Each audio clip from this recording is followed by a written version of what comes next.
មេឃងងឹតខ្យល់បក់មកត្រជាក់កាយចិត្តខ្វល់ខ្វាយនឹកដល់រឿងរ៉ាវកន្លងធ្លាប់មានអូនដើរក្បែរកាយបងទាំងតងពេលនេះមិនដេចបំណងដេចបំណងប្រែជាខំគ្នាឆ្ងាយអង្គុយម្នាក់ឯងមើលទៅផ្កាយលើមេឃានឹកគ្រាដែលយើងធ្លាប់សន្យាទោះបីជាមានរឿងអ្វីកើតឡើងណា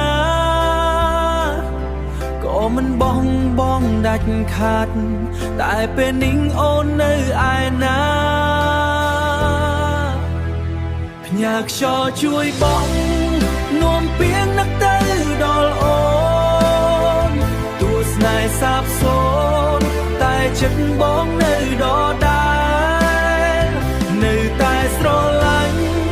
នៅតែនឹកឃើញរូបថែទោះបីជាក្បែររូបគេម្នាក់ផ្សេងទៀត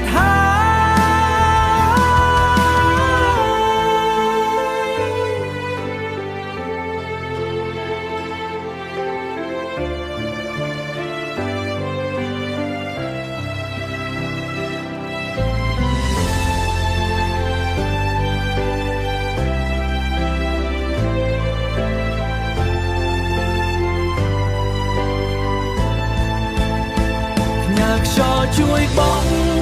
នាំពីងនឹកទៅដល់អូ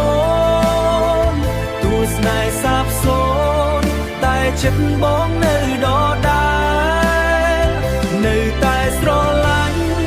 នៅតែនឹកឃើញរូបថែទោះបីជាក្បែររូបគេម្នាក់ផ្សេងទៀត